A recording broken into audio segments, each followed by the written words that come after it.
नमस्कार दोस्तों, एक बार फिर से आपका स्वागत है। और पिछला लेक्चर जो हम लोग ने जहाँ शुरू ख़त्म किया था, आज की बात हम वहीं से इस कॉन्सेप्ट को उठाएंगे। पिछली बार हम लोगों ने जोन स्कीम के बारे में बात की थी। हमने कुछ जोन कैसे बनते हैं, जोन के हिसाब से अगर हमारे पास कंडक्शन बैंड, वैलेंस बैंड है, इनको एक्सप्लेन करने का तरीका क्या होता है। तो हमारे पास कुछ जोन स्कीम थी, हमने कुछ जोन स्कीम्स की थी।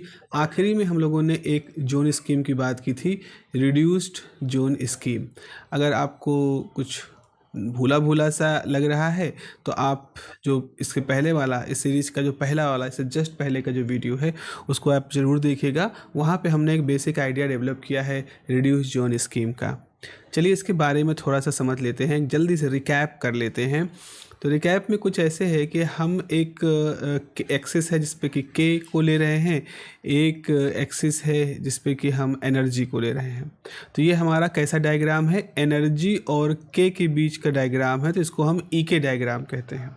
ओके, उसके बाद फिर क्या होता है, फिर अब हम यहाँ पर कुछ ड्रॉ हमने किए थे, जो पिछली बार आपके पास डायग्राम में हमने ड्रॉ किए थे। कुछ इस तरह कर्व था, the curve was something like that.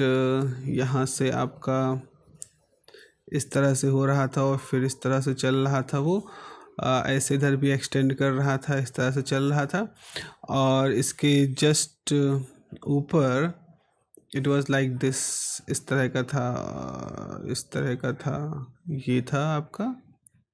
And then again eight इसके ऊपर जो था वो कुछ इस तरह का था, ये इसका अरेंजमेंट था इस तरह के। तो यहाँ पर हमने एक लाइन बना दी थी जिसको हम यहाँ पर कहें, ये थी pi by a value, minus pi by a. यहाँ पर जो था that was the plus pi by a value. ये एक तरह का स्कीम था। फिर इसको हमने आगे देखा था और इसको फिर हमने एक्सटेंडेड में कन्वर्ट किया था। आखिर में जब रिड्यूस की बात आई थी तो रिड्यूस में हम लोगों ने इसको कुछ इस तरह से रिड्यूस कर दिया था। और रिड्यूस के बाद हमने क्या किया था, ज़रा सा मैं इसको बता दूं आपको। ये हमने जस्ट मिनट, ये हमने इस तरह से इधर किया और एक हमने डायग्राम इस तरह का शो कर दिया था रिड्यूस जोन स्कीम में। तो यहाँ पर आप देख रहे हो कि हमने सिर्फ एक पर्टिकुलर एरिया, एक पर्टिकुलर रीजन में माइनस पाई बाई ए से प्लस बाई ए के बीच में जो एक्सटेंडेड है, उसी रीजन में ही केवल हमने कुछ डायग्राम बनाए हैं। अब ये भी एक पैराबोला है ना, ये भी एक पैराबोला है, और जो नीचे वाला है ये भी एक पैराबोला स्ट्रक्चर है। इन्वर्टेड है, एक इन्वर्टेड है, एक नेचुरल इन्वर्टेड, इस तरह से एक उल्टा एक सीधा है। तो ये दो पैराबोला है। अब सवाल ये होता है कि ये पैराबोला रिप्रेजेंट क्या करते हैं। तो ये जो ऊपर वाला पैराबोला है, इसको हम जो है ये कहते हैं कि हमारा पैराबोला एक कंडक्शन बैंड को रिप्रेजेंट कर रहा है, कंडक्शन बैंड को रिप्रेजेंट कर रहा है। और जो नीचे वाला पैराबोला है ये वैलेंस बैंड को रिप्रेजेंट कर रहा है। और आप जितनी भी स्टैंडर्ड बुक पढ़ेंगे इस टॉपिक पर, उन स्टैंडर्ड बुक में आप देखोगे कि इसी तरह से पैराबोलिक शेप में हमको कंडक्शन बैंड और वैलेंस बैंड बताए गए हैं। यहाँ कुछ सवाल उठते हैं, पहला सवाल मैं लिख देता हूँ जो कि इस वीडियो में हम लोग बात करेंगे। पहला सवाल हमारा ये उठता है कि आखिर यहाँ पर ये बैंड की बात क्यों आई, आप इसको कंडक्शन या वैलेंस बैंड क्यों कह रहे हैं। Why it is called the band, because band is मतलब पट्टी, कुछ कलेक्शन की बात होती है। ओके, एक और क्वेश्चन है कि आपने ये ई की डायग्राम क्यों बनाया है। आपने यहाँ पर जो डायग्राम बनाया है वो ई के डायग्राम ना, जैसे यहाँ पर के है, यहाँ पर ई है, सो आपने ई के डायग्राम ही क्यों बनाया है। तो ये दो सवाल हैं, कंसेप्चुअली भी ज़रूरी हैं और आगे की बात को समझने के लिए भी इनको ज़रूरी होता है। सबसे पहले ज़रा हम इस बात पर बात करते हैं कि इसको हम ई के डायग्राम जो कहते हैं, अब क्यों कह रहे हैं ई के डायग्राम, क्योंकि साफ साफ सी बात है, एक एक्सिस पे के है, एक एक्सिस पे ई है। ज़रा समझो, ई के तो बारे में आपको मालूम है, E is the energy. Okay, energy is capacity of doing work, move कर रहा है पार्टिकल, जो भी इलेक्ट्रॉन मूव कर रहा है वो सब उसका एनर्जी का है। व्हाट इज़ के, के क्या होता है। तो अब आपके पास एक रिलेशन आता है, डिब्रॉय रिलेशन है, जो कहता है lambda is equal to h upon p. ये रिलेशन क्या होता है, ये रिलेशन कहता है कि पार्टिकल और वेव में एक तरह का एक मतलब पार्टिकल को हम वेव नेचर का मानते हैं और वेव के पास पार्टिकल नेचर होता है, उस तरह की डुअलिटी की बात करता है। तो जरा यहाँ से अगर हम कहें p बराबर, तो ये जाएगा h बाई लेमडा। अब आप क्या करो, h को 2 पाई से डिवाइड कर दो और 2 पाई से मल्टीप्लाई कर दो। दिस इज h क्रॉस और 2 pi by lambda is k, तो p इज एच के। अब h इज अ प्लैंक कांस्टेंट, तो p प्रोपोर्शनल टू k।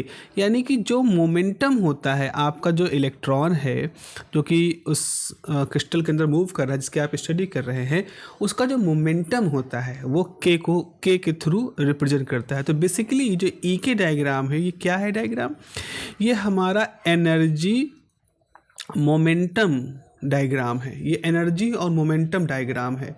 सो अब हम ऐसा नहीं कि सब नई चीज़ें हमारे लिए, हम फिजिक्स में इस तरह के वेरिएबल्स के हमने डायग्राम यूज किए हैं, हमने इससे पहले इस तरह के डायग्राम यूज किए। फॉर एग्जांपल जब आपने बेसिक मैकेनिक्स पढ़ते हैं, आप बच्चों आप जब बेसिक मैकेनिक्स पढ़ते हैं तो आप एक डायग्राम यूज करते हो, जैसे कि टाइम, एक तरफ आपने टाइम ले लिया, एक तरफ आपने वेलोसिटी ले लिया, ठीक है। ये वी टी डायग्राम होता है, velocity time diagram. I hope आपने इसके बीच में ग्राफ जरूर 11th क्लास में बनाया होगा। इवन आपने एक ले लिया, एक तरह का एक तरफ ले लिया आपने टाइम ले लिया, और वाई एक्सिस पर आपने डिस्प्लेसमेंट ले लिया, एक कर्व ले लिया। तो अगर वो डिस्प्लेसमेंट है तो आपको पर्टिकुलर पोजीशन पर जो x है उसका चेंज मिल गया डेल्टा x, उसके कॉरेस्पॉन्डिंग जो टाइम है उसका चेंज मिल गया डेल्टा t, और फिर आपने इसका जो स्लोप निकाला that was the delta x by delta t, which is nothing but the velocity. ऐसे ही वेलोसिटी में आपने देखा यहाँ पर आपने कोई दो लोकेशन ले लिया, यहाँ पर गैप ले करके डेल्टा वी निकाल लिया, कॉरेस्पॉन्डिंगली आपने डेल्टा टी निकाल लिया, delta we by delta T कर दिया, तो आपको एक्सेलरेशन मिल गया। तो वेलोसिटी और टाइम का ग्राफ आपको एक्सेलरेशन देता है, डिस्प्लेसमेंट और टाइम का ग्राफ आपको वेलोसिटी देता है। तो ये कितने अच्छे अच्छे इन्फॉर्मेशन यहाँ से निकल रही हैं। अभी यही बात ख़त्म नहीं होती है, अगर आप थोड़ा सा और जाएँ आगे भी आप बात करें, आपने स्ट्रेस, एक आप पढ़ोगे मैकेनिक्स में एक पोर्शन होता है इलास्टिसिटी में, कि आपने स्ट्रेन एक तरफ ले लिया, स्ट्रेस एक तरफ ले लिया, और उसके बीच में आपने कोई ग्राफ ड्रॉ किया, उससे आप उसकी कब फ्रैक्शन होगा, कितनी सर्टेन लेवल तक इलास्टिसिटी फॉलो हो रही है, कब हुक का लॉ फॉलो हो रहा है कि नहीं हो रहा है, इतनी सारी इन्फॉर्मेशन आपको वहाँ से मिल जाती है। जनरली हम ग्राफ क्यों प्लॉट करते हैं, हम ग्राफ जो प्लॉट करते हैं वो इसलिए प्लॉट करते हैं सो दैट हम उनकी किन्हीं दो प्रॉपर्टी को चूज करें, उनके बीच में ड्रॉ करें जस्ट 2 डायमेंशन केस में, और फिर वो जो कुछ भी आए, वो जो पैरामीटर के टर्म में जो कुछ भी हमारे पास ग्राफिकल आ रहा है, उससे हम उसकी और महत्वपूर्ण प्रॉपर्टी को जस्ट विजुअली देख करके पहचान सकें। उसके लिए हमें ऐसा ना हो कि सोचना पड़े कि कैसे हो रहा है, क्या हो रहा है, बट जस्ट आप उसको इंस्टेंटली आप उसको देख के जान जाएं, ये इसका पर्पस होता है। तो इसी तरह के पर्पस को सेटिस्फाई करने के लिए हम एक पैरामीटर यानी एनर्जी लेते हैं। हमने अपने पास क्या चुनाव कर लिया, हमने एक एनर्जी का पैरामीटर ले लिया जिसको हमने ई कहा, और हमने एक उसके मोमेंटम का पैरामीटर ले लिया पार्टिकल के जिसको हमने के कहा, और इस तरह से हमने ई के डायग्राम की इंपॉर्टेंस के ऊपर बात करनी शुरू कर दी। तो I hope you got the logic behind the energy momentum diagram, क्योंकि इन दो टर्म के बीच में अगर हम ग्राफ प्लॉट करेंगे so we get more and lots of information. और जैसा कि हम देखेंगे भी किस तरह से पूरी बैंड थ्योरी का जो सबसे अच्छा खूबसूरत इंफॉर्मेटिव रिप्रेजेंटेशन होता है वो ई के डायग्राम के थ्रू होता है। Okay, now the next question, हमारा नेक्स्ट क्वेश्चन क्या था, हमारा पहला क्वेश्चन, ये दूसरा क्वेश्चन जिसको पहले में एड्रेस किया, दूसरा क्वेश्चन है हमारे पास कि why we are saying the name the conduction band and the valence band.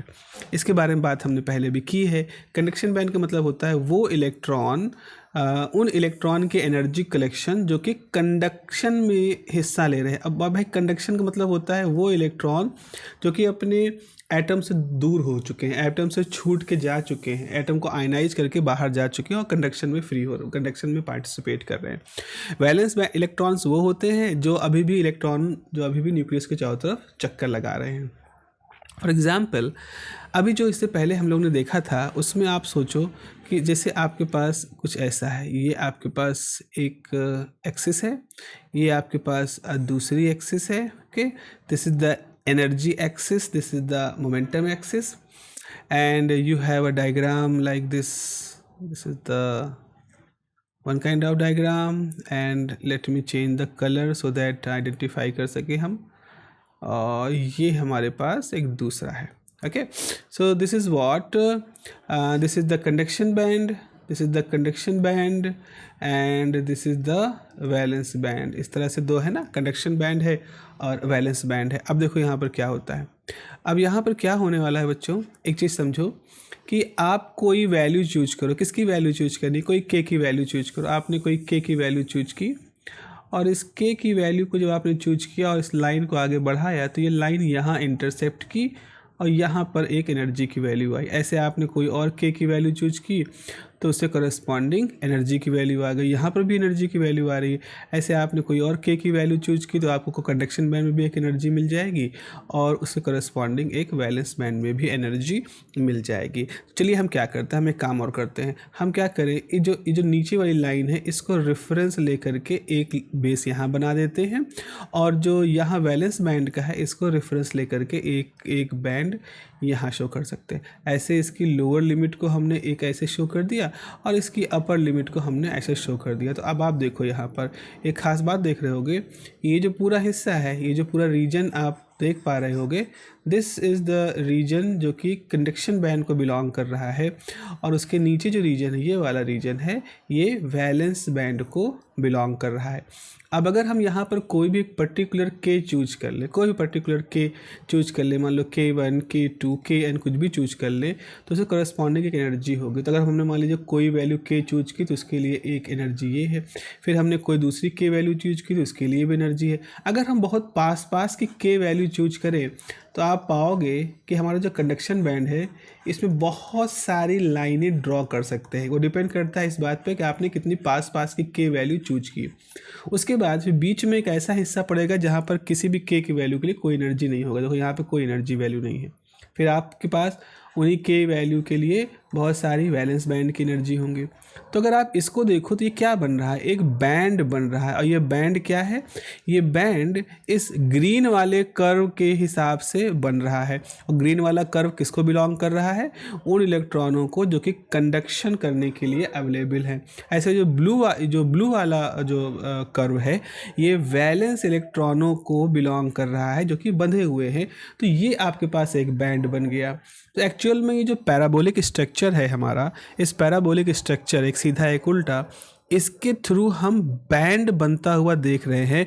तो एक हो जाता है कंडक्शन बैंड और एक हो जाता है वैलेंस बैंड। तो इसलिए ये कंफ्यूज मत होइएगा कि 12th क्लास में तो हमने बैंड स्ट्रक्चर को कुछ पढ़ा था इस तरह से कि एक पट्टी यहाँ बना दी ये कंडक्शन बैंड की, एक पट्टी यहाँ बना दी ये वैलेंस बैंड की है और इसके बीच का जो गैप था वो हो गया हमारा एनर्जी गैप। अब की बार वही चीज़ है, उसको हमने ऐसे ही बना दिया है और इसको हमने इस तरह से बना दिया है और इनके बीच का जो गैप है, this gap is nothing but the energy gap. तो इस जो ऊपर वाला डायग्राम है, इस ऊपर वाले डायग्राम में जो ग्रीन कलर का कर्व है और जो ब्लू कलर का कर्व है उसके बीच में जो गैप है, this gap is the energy gap. So this is why, इसकी वजह से, यही कारण है जिसकी वजह से हमारा ये नाम आता है। यहाँ पर हमारा जो नाम आता है कि कंडक्शन बैंड क्यों कहते हैं या हम कहते हैं वैलेंस बैंड क्यों कहते हैं, वो नाम इसीलिए है बिकॉज ये पैराबोलिक कर्व करस्पॉन्डिंग के के लिए करस्पॉन्डिंग ई की वैल्यू प्लॉट करोगे then you will get a huge amount of such